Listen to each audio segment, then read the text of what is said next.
Inside the lava cave. You should check there. Okay. Now, I need someone to go to the exact 180 degrees opposite side of the island to that cave so that the island is still perfectly balanced out, because apparently I need to carry X number of rocks in my pockets just to counterbalance my friends. Everything about this area is just bizarre and laughable. The Granstream Saga. This is a game I was really interested and excited about for two reasons. First of all, I'm not very well versed in the PlayStation 1. As I've said numerous times, I'm pretty much PlayStation illiterate, and I'm trying to work on that. But the second reason is, while I'd never played this game, I actually had a very deep connection to it, and from that, I had always wanted to play it. Back on the Super Nintendo, there was this series of games made by this company known as Quintet, published by Enix. We're of course talking about Soul Blazer, My Beloved Illusion of Gaia, and Terranigma. These games themselves were sort of an expansion upon their launch into the Super Nintendo with ActRaiser. You know, that awesome launch title I talked about forever ago that was a cool god sim and a kind of subpar action game that had an awful, awful, awful remake that makes me cry every single time I think about it. Well, none of those three games are story connected, or even really story connected to ActRaiser, although Soul Blazer does use some of the same sound effects, and I'm pretty sure all of them in some way use the same starry sky background, because that was kind of a famous Quintet thing. They really like their starry sky backgrounds. I particularly like the Illusion of Gaia one. None of the games themselves were actively connected, but they all shared similar themes to the original ActRaiser. Themes of death and rebirth, religion, and of course, heresy. They were also all RPGs, so there's kind of a sense of interconnectivity between them, just in terms of sort of base mechanics, and just that if you had one, you could kind of translate your experience to the next one and the next one. They were really well-made RPGs. Well, that, and there was a dog named Turbo in all of them as well, who's also in Robotrek, by the way. Playing that on Twitch, go watch that. And while none of those games were connected by story, those connecting themes sort of made them all one interconnected series. It was a fantastic trilogy that I think a lot of people do often fondly look back on, and rightly so. It was really well made. Except it wasn't a trilogy. Ignoring ActRaiser and its sequel I don't really ever want to talk about because it kind of cut the part of ActRaiser that was good out of it. It was a quartet, because Granstream Saga was also a part of this series of games, except no one really acknowledges it or remembers it or even really acknowledges that it's part of that series. And while this is entirely supposition on my part, I can think of two reasons why. First and foremost is the initial trilogy were all localized on the Super Nintendo. Even if not every area got every single game, they were all still on the same console. But the Granstream Saga wasn't on the Super Nintendo. It was on the PlayStation 1, and it was a lot more obscure for it, I think. The other reason why I don't think people connect this to the main trilogy is those games are good, and this one really isn't. The story is set in a fairly interesting world. Effectively, the entire world has been shattered into 4 small floating islands, and they're getting smaller by the day. Effectively, this world is heading towards Armageddon, where eventually there's just not going to be any land for people anymore. And these islands already have very small populations, so there's already a lot of close to complete genocide just through the world sort of destroying itself. You play as Eon, a hapless idiot who's basically not really all that important into the plot, at least initially. You are joined by 2 planks of wood that supposedly constitute characters, one of which is effectively the hero of this story, a girl who has to go to the temples on each island to recite a verse of a poem in order to restore their powers so that the islands can basically regenerate and keep aloft. The second plank of wood, who actually has some personality, at least comparatively, is the pirate Laramie, who I actually remember the name of, and all I really remember about her is she throws a hatchet at you when you first meet her, so at least she has that much personality going on. She's an air pirate, or at least an aspiring one, who's kind of following her brother. You don't really need to worry too much about these air pirates. They're relevant to the plot maybe twice, and they don't really do anything in that time. They're also fighting an empire maybe who their leader, Laramie's older brother, joins, and that's the closest thing to a plot point the Empire ever gets, or the Pirates ever get, and that basically goes nowhere until right at the end, where it still basically goes nowhere. Anyway, you have to go to the 4 different islands, starting with the starting land, the land of Shilf, which is a wind-themed place. Maybe they're going with Sylph and they mistranslated? I don't know. Either way, going there is basically just a very simple temple, and then you deal with a puzzle that's really obnoxious, and then you're on to the next area, where you go to the town of Pixim or Pixim. It depends what the translator was feeling like spelling that day, because the translation in this is actually really genuinely awful. In the Land of Water, where they have a sort of religious cult uprising coming along, and the lady who's in charge is feeling kind of sort of very sacrificial, and you kind of have to deal with that a little bit and set them straight religious-wise. Again, series sometimes likes to tread into like the heresy thing, like ActRaiser. Respect. Next you go to the land of Volkos, the land of fire, and this is the only place that I think has like a really genuinely interesting concept, if you don't think about it for 2 seconds. See, when you enter this floating island, you have to be weighed, because the land is so precariously balanced that you have to counterbalance the weight of someone else by going to the opposite end of the island. Your 2 planks of wood go to the right side of the island, you have to go to the left side while carrying 2 rocks that apparently somehow constitute the weight difference, and that's kind of interesting.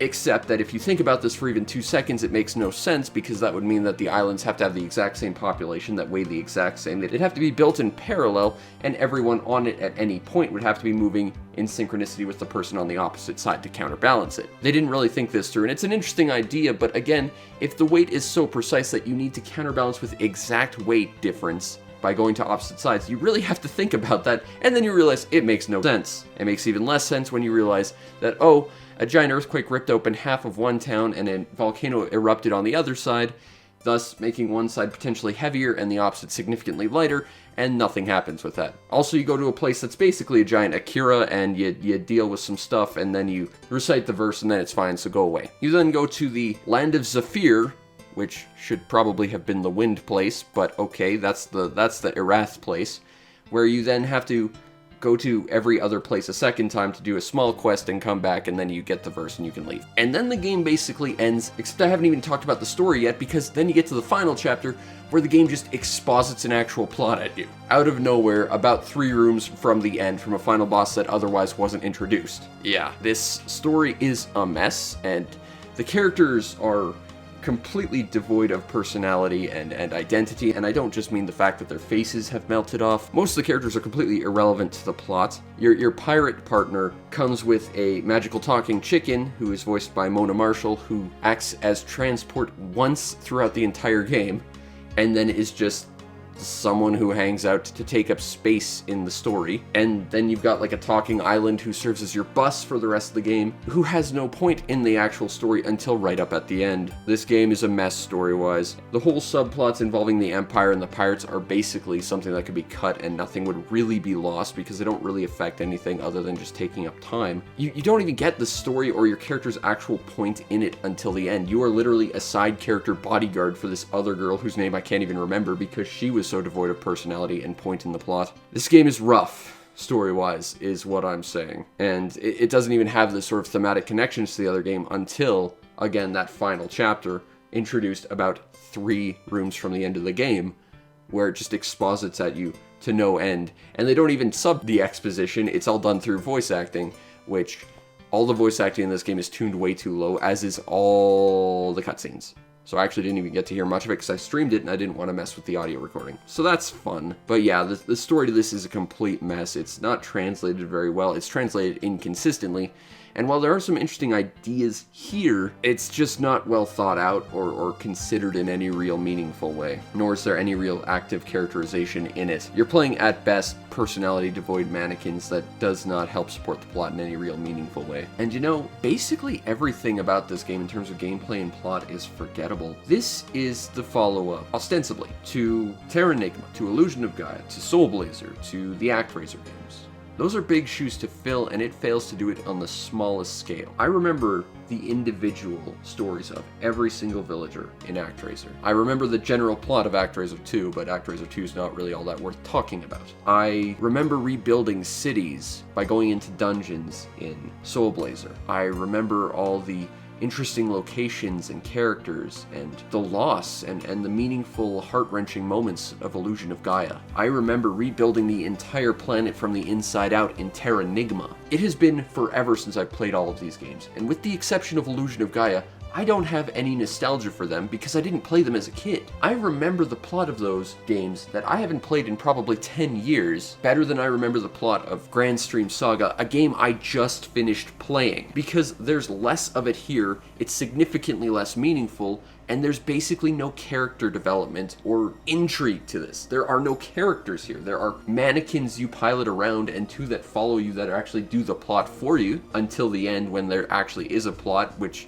at that point you might as well be checked out because they're dropping it on you at the 11th hour. But I'm actively forgetting this game as I'm playing it, and I'm fondly remembering games I haven't played in probably 10 years better. This game is so unremarkable in pretty much every regard, whereas those were striking and memorable and well polished. And this is just sadness and pain and actual torture to play. Now, the Granstream Saga gameplay-wise is an action RPG that sort of takes place in 2 phases. Well, 3 if you count cutscenes, but let's not do that because I will get very angry and cynical very quickly. The adventuring of the Granstream Saga is kind of slow and plodding. It's grid-based and you sort of walk everywhere. Most of the puzzles and dungeons are solved with a singular mechanic. Very early on you get this thing known as a scepter, which isn't a scepter, it's a bracer, but they call it a scepter. I'm not sure why, but it has the magical property of allowing you to replicate anything that you physically touch. That's actually pretty cool. You could do some interesting things with that. And they spend a lot of time sort of showing this off, except the moment you get into the first real dungeon, they then go out of their way to break all the rules they establish for it, turning it into basically a thing that solves all of the problems even if it doesn't make any real sense. So very early on, you learn that the scepter has the ability to create replicas based on object memory. If you pick up like a broken piece of metal, it could turn into a suit of armor or a shield or a sword or something, and you can use that in combat. And that's very, very cool. And you progressively have to use this thing and its ability to copy things more and more in order to, solve problems. In the first dungeon, you run into this weird puzzle though, where you find this diamond sitting on this weighted pressure plate. You can pick it up, and once you do that, the weighted pressure plate will actually lift up and the doors will close. Now you need 2 of these, which there is a second one in the environment, but it has the same problem, and you need to take these to a different room in order to make a set of stairs appear effectively. Now, as I said, you can pick these up, but then the weighted pressure plate triggers, and you're picking it up, so you're making physical contact with it, so ostensibly, if your scepter was capable of copying this thing, it should have done it then and there, right? You're given the option, do you want to pick this up or not? And you can put it back, sure, and the door will open, so the problem's sort of solved, but you're left scratching your head wondering what you're supposed to do because your scepter couldn't copy this. Well, instead what you need to do, for whatever baffling reason...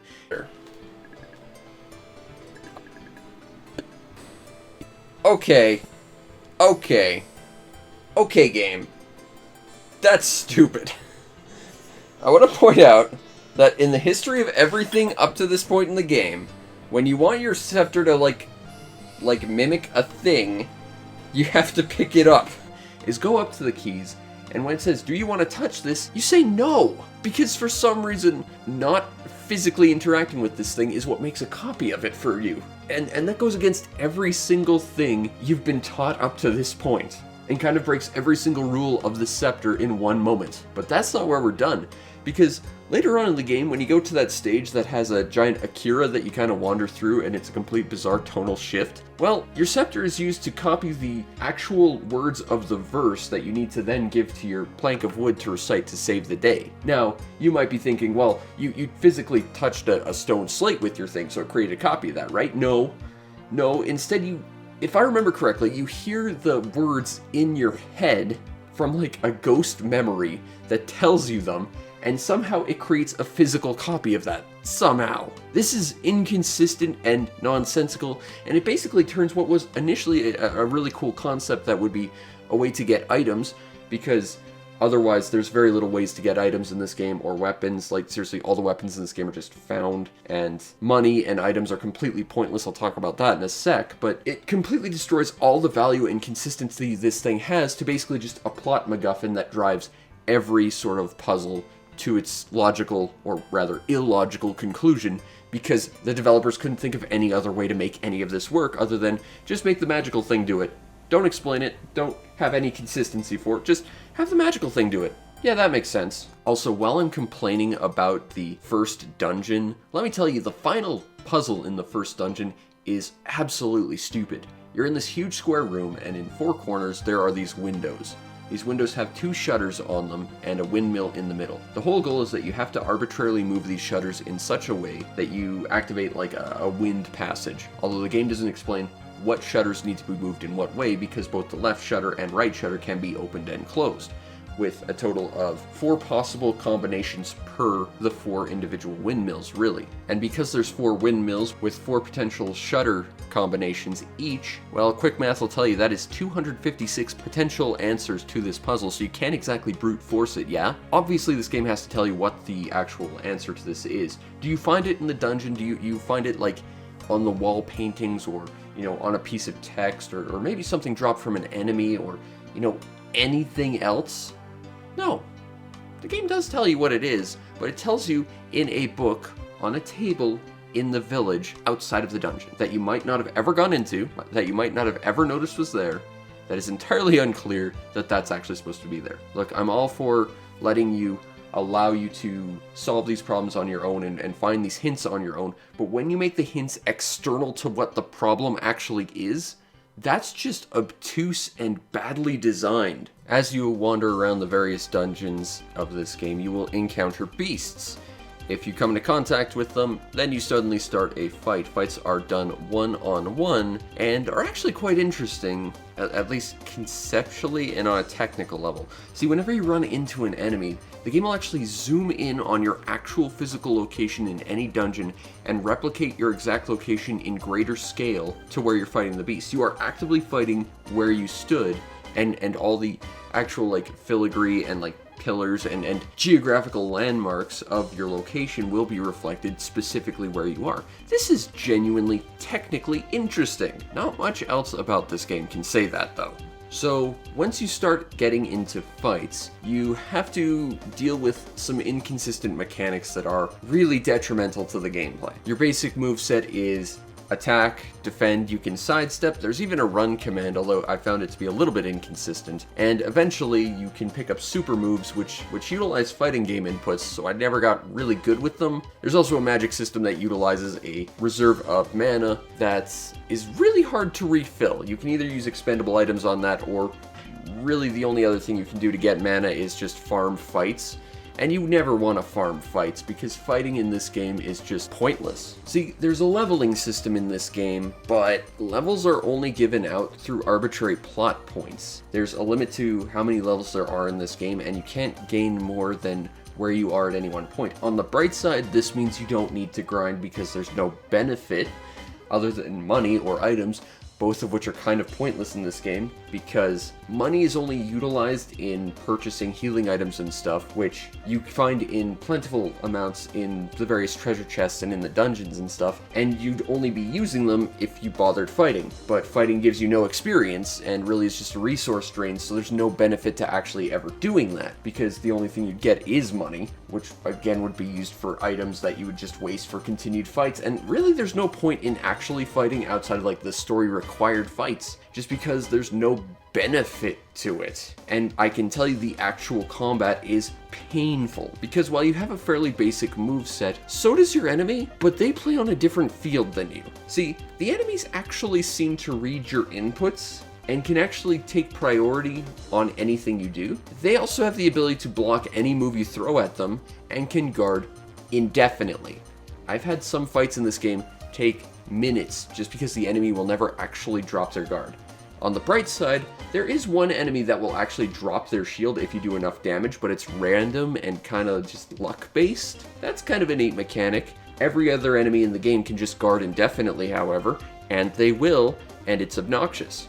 Enemies also get these super moves that let them glow purple, which can break your guard, so while you too can guard indefinitely, yeah, you can't block everything they throw at you, and they will knock you down while doing that, and you'll take damage, which is fantastic. And while you get super moves that do the same purple glowy effect, and while I'm not very good at them, they can block those indefinitely.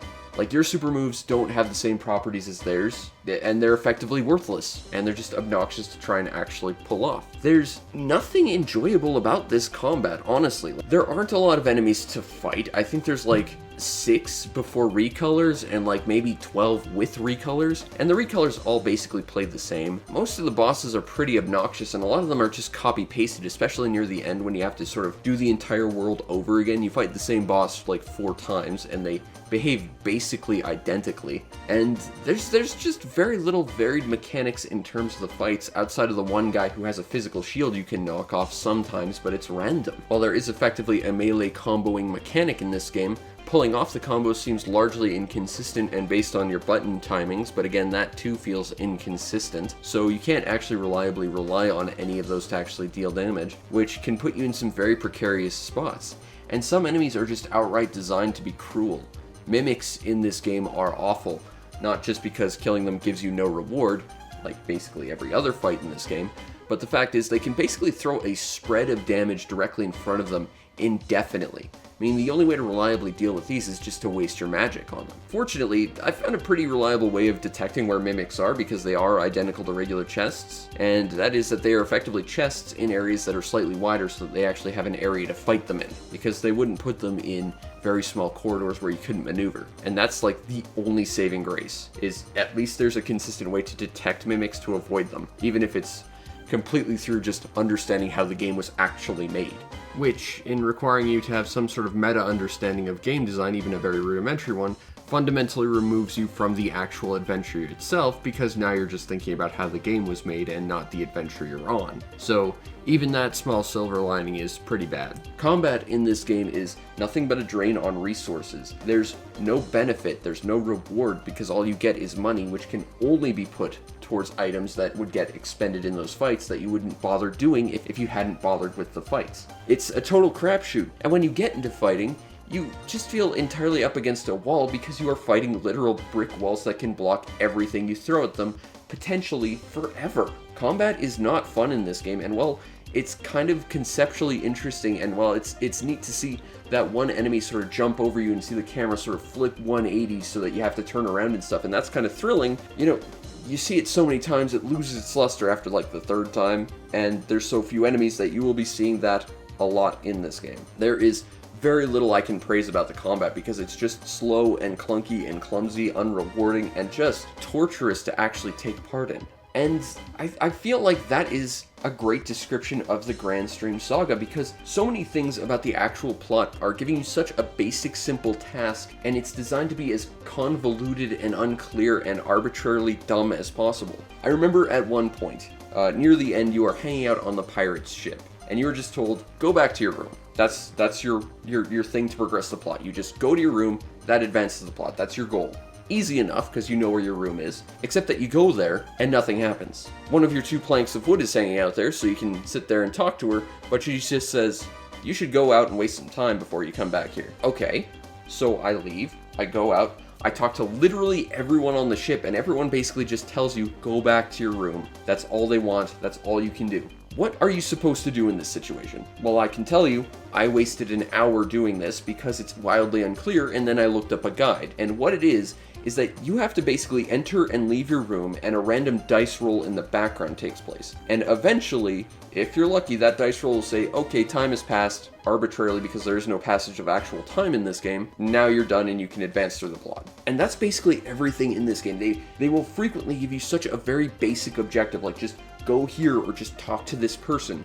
And you have to go through like a million hoops that are disconnected and unclear in order to do any of it. It is painful to take part in the actual adventuring of this game, just as much as it's painful to take part in the combat. There's very little about this game I can actually praise in terms of actual gameplay, because the few really clever ideas it has, it outright squanders. And it's frustrating because I can see small little seeds of good ideas here and there that are just immediately stomped into the dirt, as opposed to nurtured and allowed to grow into something actually meaningful and well thought out and polished. But that's the Granstream Saga in a nutshell, really. It is arbitrary nonsense that just makes everything inconsistent and unpleasant to play, and you're just left scratching your head wondering why and what you're supposed to do, both in the action sections and the puzzle-solving sections. And it's just awful for awful's sake. I have no idea why someone would think any of this was a good idea. The overall presentation to the Granstream Saga is... I don't particularly care for how this game looks. First of all, the game mostly takes a top-down perspective, which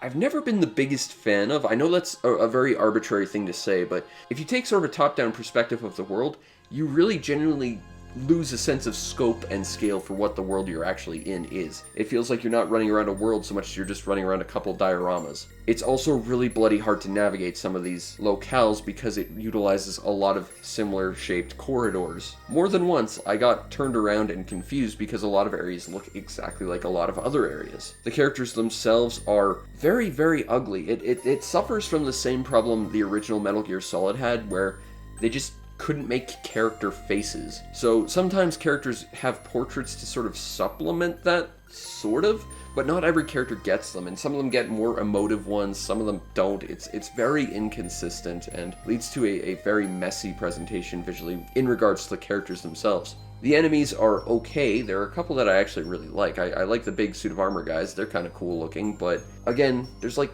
6 enemies, so you kind of run through them real quick. And there's not a lot visually interesting about the actual environments themselves. It's just a bit of a mess. Audio-wise, I think this game is largely unremarkable. I literally remember nothing about the soundtrack.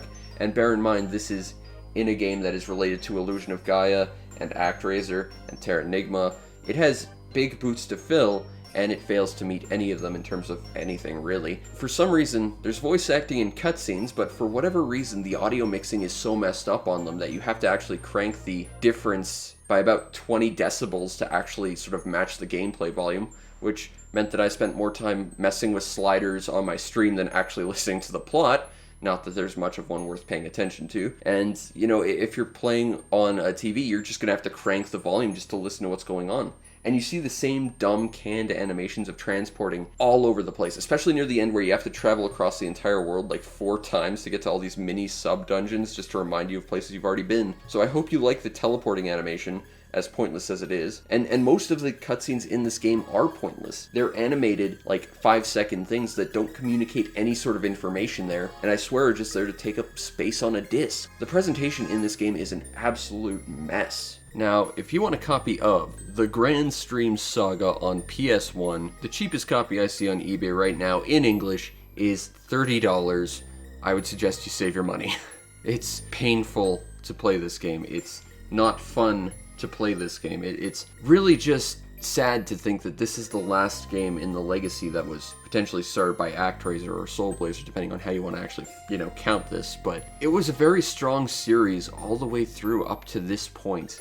But the localization is rough and inconsistent and incoherent at times. The gameplay is frustrating, if not downright incomprehensible at times. And it's just a torturous thing to play.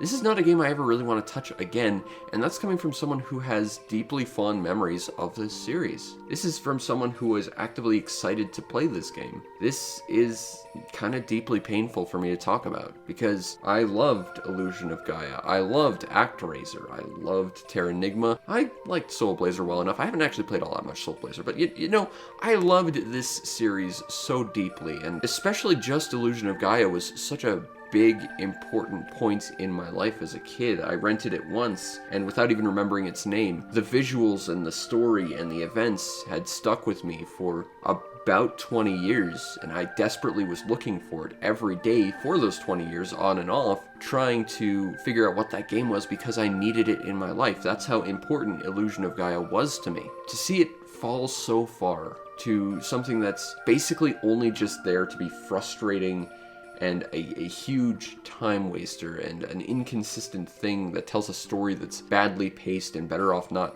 mentioned is frustrating and deeply saddening to me. This is where this series ends, and I mean, this is why I guess we don't talk about this game. Whether we realize it or not, most people don't associate this with that Super Nintendo trilogy or pentalogy or quadrilogy, however you want to count it, whatever. Most people don't talk about this game, and having played all the way through it, I can tell you why. Those other games were amazing. They stuck with you. They told stories that were fascinating about actually challenging themes, in spite of the fact that Nintendo's localization policies wanted nothing to do with religion. They made you question things, and they actually tried to teach you, important things and to question things and actually have an interesting story in well-developed, well-polished, well-written worlds. This game does none of that, and it spits on the legacy of the other games. And as a fan of those other games, that deeply saddens me.